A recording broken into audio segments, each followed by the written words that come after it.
নমস্কার বন্ধুরা, BD family ব্লগে তোমাদের সবাইকে অনেক অনেক স্বাগত জানিয়ে আজকের ভিডিওটা শুরু করছি। আশা করছি তোমরা যে যেখান থেকে আমার ভিডিও দেখছো তোমরা সবাই ভালো আছো এবং সুস্থ আছো।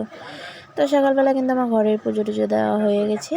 ঘরের পুজো টুজো দেওয়া হয়ে তারপর আমি সব গুছিয়ে গাছিয়ে চলে আসলাম শিব মন্দিরে। আমাদের ঘরের সামনে একদম আমাদের পাড়াতেই কিন্তু এই মন্দিরটা। তো চলে এসেছি মন্দিরে। আর শ্রাবণ মাসে তো আজকে লাস্ট সোমবার, তো তার জন্য আর দক্ষ বাবাও কাজে যায়নি, তো তার জন্য আমি আর দক্ষ বাবা একসাথেই কিন্তু এসেছি। তো ও একটু ভিডিও করে দিচ্ছিল আমাকে, আর আমি এদিকে পুজোর নিয়ম টিয়মগুলো করে নিয়েছিলাম। তারপর ও পরিক্রমা করেছে, আমিও পরিক্রমা করেছি, তারপর চলে এসেছি ঘরে। তো ঘরে আসার পর আমি কিন্তু একটু গোলা রুটি করেছি আর চা করেছি। তো গোলা রুটি আর চা করে খেয়ে নিয়েছি। ওই যে গোলা রুটি করেছিলাম, তো ওই গোলা রুটি করতে গিয়ে ওই যে লিকুইডটা ছিল আটার, তো সেটাই পড়ে গেছে এই বস্তাটার মধ্যে। এই বস্তাটা কিন্তু আমার রান্নাঘরে পাতা থাকে, কারণ এদিক ওদিকে একটু একটু জল টল পড়লে কিন্তু বস্তাটা আমি দিয়ে দিই। তার জন্য বস্তাটা আমার রান্নাঘরেই থাকে সব সময়ের জন্যই। তো ওই গোলা রুটিগুলো পড়ে গেছিলো লিকুইডটা, তো সেটাই অনেক কষ্ট করে ধুয়েছি। একদম যেতেই চাইছিল না, তারপর ধুয়ে দিলাম যে দেন করে আর কি। তারপর ওগুলো ধুয়ে টুয়ে চা খাওয়ার বাসন টাসন ধুয়েছি, ধুয়ে টুয়ে তারপর এদিকে চলে আসলাম সোজা রান্নাঘরে রান্না করতে। তো আজকে করব ঝিকা দিয়ে পাঁপড় দিয়ে ভাজা আর বুটের ডাল। যেহেতু সোমবার আজকে নিরামিষ, আর আমি কিন্তু সারা বছরই সোমবার নিরামিষ খাই, কখনো কোনো অসুবিধা হয়ে গেলে খাওয়া হয় না আর কি। তারপর করেছি পটল আলু ভাজা। তো এগুলো দেখো, পটল আলু ভাজা হয়েছে, ভাত হয়েছে, আর আগে কিন্তু ঝিকা ভাজি আর ডালটা আমার হয়ে গিয়েছিলো। তারপর দক্ষ স্কুল থেকে এসেছে, ওর পাপা ওকে নিয়ে এসেছে। আজকে আর আমার যেতে হয়নি, যেহেতু ওর পাপা ঘরে ছিল। তো আসার পর ওর স্কুল ড্রেস, তারপর ওর পাপা একটা স্পোর্টিং চেঞ্জ করেছিল, তো সেই স্পোর্টিংটা, তো ওগুলো ভাবলাম রেখে দিয়ে তো আর লাভ নেই, ধুয়ে নিই। আর আমাদের এখানে কিন্তু সকাল থেকেই গুড়ি গুড়ি বৃষ্টি পড়ছে। তো বৃষ্টি হলেও উপায় নেই, কাপড় জমিয়ে রাখলে আমারই কষ্ট হয়ে যাবে, তো তার জন্য বৃষ্টির মধ্যেই ধুয়ে দিচ্ছি। সাইডে টাইডে কোনোখানে মেলে দিলে তো একটু জলটাও ঝরে যাবে, কালকে যদি রোদ উঠে তাহলে মেলতে পারবো। তো সেটা ভেবেই কিন্তু স্কুল ড্রেসগুলোর সাথে সাথেই ধুয়ে দিচ্ছি। আর যেহেতু সাদা ড্রেস, শার্টটা সাদা, তো সাদা কাপড়ের মধ্যে নোংরা পড়লে লগালগ যদি ধোয়া না হয়, তো তার জন্য কিন্তু নোংরা হয়ে যায় পরে আর কি। তো তার জন্য সাথে সাথে ধুয়ে দিতে হয়। তো এক এক করে ওই কাপড়গুলোই ধুয়ে দিচ্ছিলাম।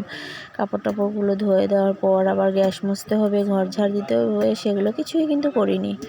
তো কাপড় ধোয়া লাস্টে একটু কমফোর্ট দিয়ে বাকি কাপড়গুলোকে একটু চুবিয়ে মেলে দেব। স্কুল ড্রেসের মধ্যে আর বাচ্চাদের কাপড়ের মধ্যে যদি কমফোর্ট দেওয়া না হয় তাহলে কিন্তু একদম ভালো লাগে না। এটা আমার একটা অভ্যাস হয়ে গেছে। তারপর বাকি সব কাপড়গুলো কিন্তু বাইরেই মেলে দিয়েছি। আর এই গামছাটা মেলতে কিন্তু কোনো দিকে আর আমি জায়গায় খুঁজে পাইনি, তো তার জন্য ভিজা গামছাটাকে ভালো করে চিপে নিয়ে এসেছি ঘরে। ভাবলাম ঘরের মধ্যেই মেলে দেবো, ফ্যানের হাওয়াতে পাতলা শুকিয়ে যাবে। তো সেটা ভেবেই ঘরের মধ্যেই কিন্তু আমি এই কাপড়টাকে মেলে দিয়েছি।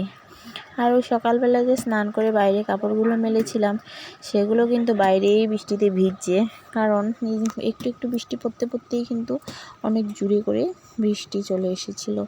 তারপর ভাবলাম কাপড়টা আনবো না কি আনবো না, সেটা ভাবতে ভাবতেই কিন্তু আবার চলে গেছিলাম বাইরে গিয়ে আবার কাপড়গুলো নিয়ে আসবো।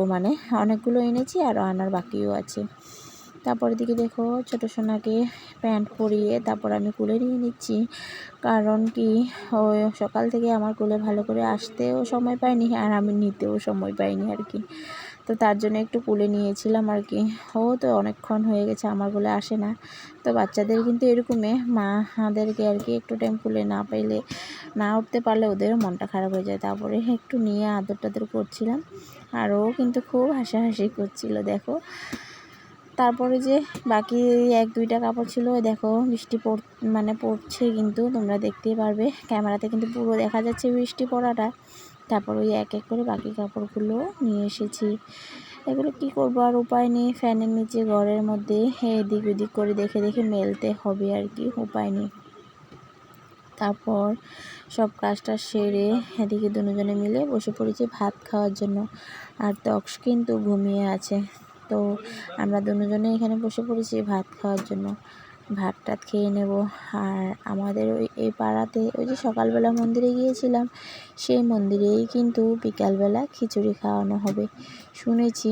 তো ভাবছি আমরা সবাই মিলে সেখানেও যাব, গিয়ে খিচুড়ি টিচুড়ি খেয়ে আসব। তো এই শ্রাবণ মাসের সোমবার কার কার কীভাবে কেটেছে কমেন্টে কিন্তু অবশ্যই জানিয়ে দিও। আমার কিন্তু খুব ভালোই কেটেছে।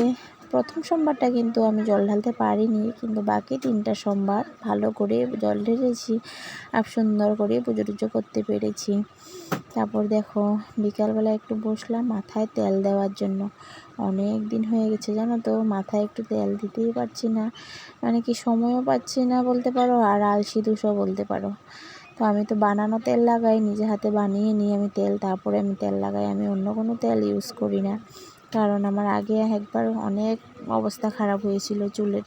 তো তার জন্য আর আমি যা তা তেল লাগাই না এখন। আর আমরা সবাই এখন যাচ্ছি খিচুড়ি খাওয়ার জন্য, সেটাই আমি তোমাদেরকে দেখিয়ে বলছিলাম।